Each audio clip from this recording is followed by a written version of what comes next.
December 4వ తారీఖున సాయి ఈశ్వర్ చారి అని ఒక వ్యక్తి పెట్రోల్ పోసుకొని కాల్చుకొని చనిపోయాడు. క్యూ న్యూస్ ఆఫీస్ ముంగట పిజ్జాది కూడా తీన్మార్మల్ అన్న ఆఫీస్కి పోయి కిందికి వచ్చి చనిపోయాడు. సో దీనికి సంబంధించి చాలా మంది రకరకాలుగా వార్తలు వేసిండ్రు. మా యూట్యూబ్ ఛానల్ జర్నలిస్టులు కూడా, తెలంగాణ డిజిటల్ మీడియా అసోసియేషన్లో ఉన్న యూట్యూబ్ ఛానల్ జర్నలిస్టులు కూడా వార్తలు వేసిండ్రు. ఆరోపణలు చేయడం అనేది కామన్, దానికి సమాధానం చెప్పుకోవాలి ప్రతి ఒక్కరు. దీనిలో భాగంగా చాలా మందికి డౌట్లు వచ్చినాయి.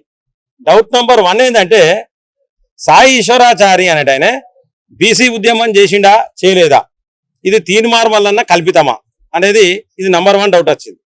నెంబర్ 2 ఏంటంటే, మనకు చాలా మంది తీన్మార్మల్ అన్ననే చాలా సామెతలు చెప్తాడు. సో నేను కూడా ఒక సామెత చెప్తాను, ఏడ్చే మొగుని నమ్మద్దంటారు. సో అట్లనే ఎవరు ఏడవలే, తీన్మార్మల్ అన్న ఒక్కడే దొంగేడుపులు లంగేడుపులు ఏడిచిండు అక్కడ మరి. సో దాన్ని కూడా చాలా మంది డౌట్ పడ్డారు.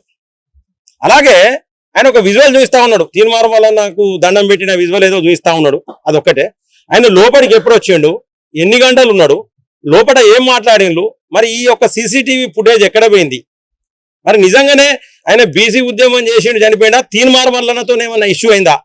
ఇంకొకటి ఏం జరిగిందంటే, తీన్మార్మల్ అన్న ఈ యొక్క ఎవరైతే చనిపోయిన వ్యక్తి ఉన్నాడో ఆ వ్యక్తి భార్య యొక్క ఆడియో ఫుటేజ్ కూడా బయటకు వచ్చింది. దాంట్లో క్లియర్గా స్పష్టంగా, చాలా స్పష్టంగా క్లియర్గా ఆవిడ ఏం చెప్పిందంటే, మాకు 20,000 రూపాయలు ఇచ్చి ఇన్స్టాగ్రామ్లో ఆ వీడియో పోస్ట్ చేయడం వల్ల కొంత అవమానం అనిపించింది, మా చుట్టాలు అవమానం పెట్టిర్రు అన్నారు. అంటే క్లియర్గా అక్కడ ఏం అర్థమవుతుందంటే, ఈ చావుకు తీన్మార్మల్ అన్నకు ఏదో సంబంధం ఉన్నదా అనేది ఖచ్చితంగా నాకు కూడా అనుమానం అనిపిస్తా ఉన్నది. అందరికీ, మా యూట్యూబ్ మిత్రులకు, సోదరి సోదరిమణులకు అందరికీ కూడా అదే అనిపించింది.